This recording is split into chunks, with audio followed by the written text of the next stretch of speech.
friends, how's it going? It's a beautiful day here in Austin. It's 65 degrees. I'm out for another ride, nothing special, just getting out some wind therapy. And I was thinking to myself, what is my RS, what's wrong with it, or what's it missing? Since the new R 1300 GS came out from BMW, they got the new motor in there. I was starting to think about my bike and what it's missing. So let's get into that in this video. And there's my amazing bike. This is the newer kind of rendition of the RS, so it is a 2020. It's not brand new, but it's the newer version, meaning that it comes with this incredible TFT and this 1250cc engine, which is actually 1254 if we're counting, and the shift cam technology. So the motor is awesome, TFT is great. And I was just thinking, now that this new motor is out from the GS, that's in the GS and is scheduled to be, I think, released in quite a few of the other Boxers, and including the RS, I hope, within the next year or so. What is my bike? What would be like the perfect RS? What's missing from this? All right, so let's start off with the motor. Of course, the new 1300 is out, so I'd like that in there because that's got 10 more horsepower and 5 more foot-pounds of torque. Can always use more of that, right? But most importantly is, from what I understand from watching videos and reading articles, is they have designed, excuse me, for the GS, the new 1300 engine, they designed a new gearbox, which does two things. One particular for the GS is it lessens the shaft drive here isn't as much on an angle. It's a more sloping because the gearbox is more under the motor. But for me, and what I'm thinking is they have solved, or supposedly have fixed, this clunky quick shifter, or quick shift assist, I think is what they call it. On this bike, from first to second, well, even putting it in first gear, when you're neutral sitting and you put it in first gear, the bike lurches forward and is a clunk, which is kind of unsettling. You get used to it. And then when you take off first to second, if you use the quick shifter, you got to get it up to about 6,000 revs or so, and even then you get kind of lurched forward, and it's not a very comfortable transition. Second to third's a little better. Fourth to fifth to sixth, those are pretty smooth. And then downshifting using the rev matching auto blipper, if you will, 6 to 5 to 4 to 3 are all pretty smooth, but 3 to 2 and 2 to 1 sometimes can be a little bit off. But fixing that quick shifter to be smooth like the R or the K1600 or the XR, God, that would be amazing. I'd love that. So new motor and a new smooth quick shifter, two things I'd love to have on this bike. Now this bike does come with cruise control right here. This turns it on, and then push forward. If you push the tab forward, it sets it at the speed. If you push it forward again, it'll increase the speed. If you push it back, it'll decrease the speed. Or if you just turn it on and hit back, it'll resume whatever your last setting was. That's just cool, and I like it. But the new GS, from what I understand, and a lot of the new BMWs come with the adaptive cruise control, or I don't know what the technical term is. I think it is adaptive cruise control, and that I think it goes somewhere here is the kind of radar thing on most of the bikes, in this spot somewhere here. That would be awesome. I would love to have that, because when you're on the freeway and you're crunching some miles to get home or wherever you're going, and if you have that, especially if you're in some stop and go kind of traffic, that would be awesome. I'd love to have that. Also, the new GS has blind spot indicators here. There's that little triangle that most cars have now that light up. That is cool, because on a bike that like this, that's in a little bit more sporty position, your body's leaned forward. It's, especially for an older dude like me, it's really hard to turn your head all the way around. If you're on a cruiser sitting more upright or laid back, it's a lot easier to turn your head and look to the side and kind of behind you. But in this, I find it a little bit difficult. So what I do is I have my mirrors set out quite far so that I can see all the way over here, and I can kind of see my blind spots. But having that indicator would be really cool. That would be a great addition. So adaptive cruise control and blind spot indicators. Staying here in the front, better wind protection. This This is an aftermarket Puig smoke screen, the color smoke. I like the dark color, matches the bike. But the standard or stock screen is basically the same size as this one, because I like the smaller screen just for aesthetics, really. If I wanted better wind protection, I could get like a touring screen that comes up to like here or something, but that, you know, for me, that's kind of ridiculous.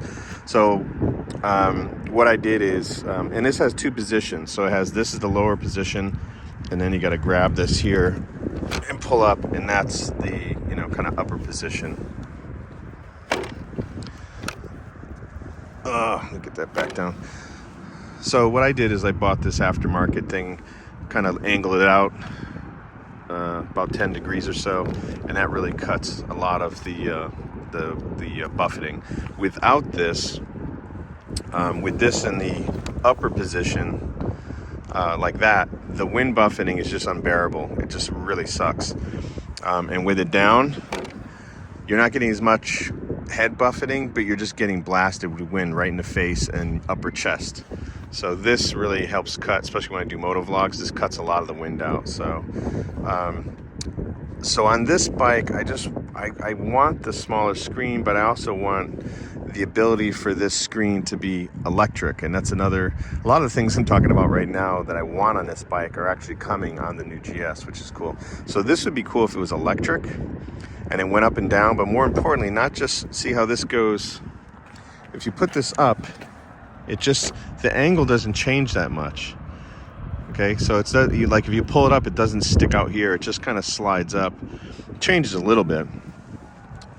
But to get that, you know, you can see on this, you can see how this angle is and that angle. So to really stop the wind from hitting you right in the head and giving you some buffeting, and to create a kind of clear spot of air right in the middle here, you really need to have this thing go up and also forward. So so if it was electric and it was on a track or something, that could kind of bring it up and then push it forward, so it was a little bit more like this here, that would be awesome. Or have something like this built into the top part of this that you could flip out, so you don't have to buy one of these kind of stupid things.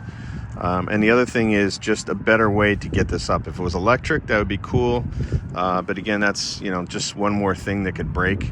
But having a better way to pull this up. So when you're driving, when you're riding on this bike, and if you're going, this has happened to me a number of times. I'm coming up and I'm getting onto the freeway, the highway, and I realize, oh crap, you know, I need to, you know, pull this up so I can use this or whatever.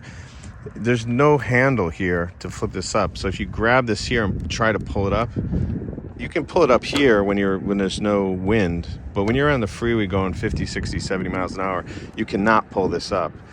And this thing is way back here. This kind of, it's more of a brace bar for it. I don't think it's really meant to be the thing to pull it up, because it's way back here, and my knuckles barely fit in there. So most other bikes that have flip ups have a little tab somewhere here that you just kind of pull up and it's accessible. So this one doesn't have that. So my wish list would be to have this electric and have it kind of come up and also push forward, like the K1600 and the RT. Their screens are electric and they do kind of push forward more, and it kind of blocks that wind from hitting you. So that's another thing that's on my wish list. Still up here in the cockpit. The other thing that they should have included, and they still don't include on any bikes, is illuminated switch gears, or the buttons on the handlebars here and here. At night, these things are just black. You can't see them. So, I mean, a lot of them are very intuitive.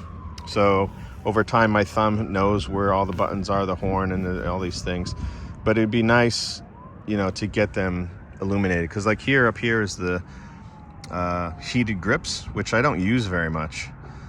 And the other day, yesterday I was out at a bike meetup, and it got cold on the way home. And I was, with my throttle thumb, I was trying to reach. I couldn't quite reach, and I'm like, where is that? And I'm like, no, that's the mode. And I was searching around with my thumb. It just would be nice to have those backlit so you could see them. That would be cool. Let's move to the back of the bike.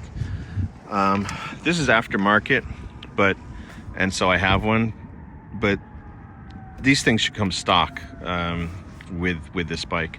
There should be a tire hugger with these bikes.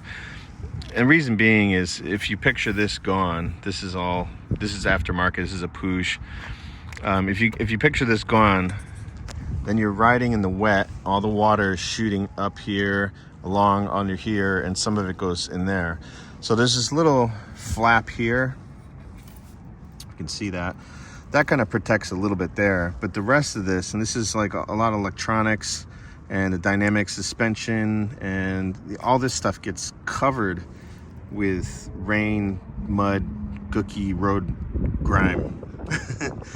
So it would be nice that they should include some kind of incorporated tire hugger when you buy these bikes.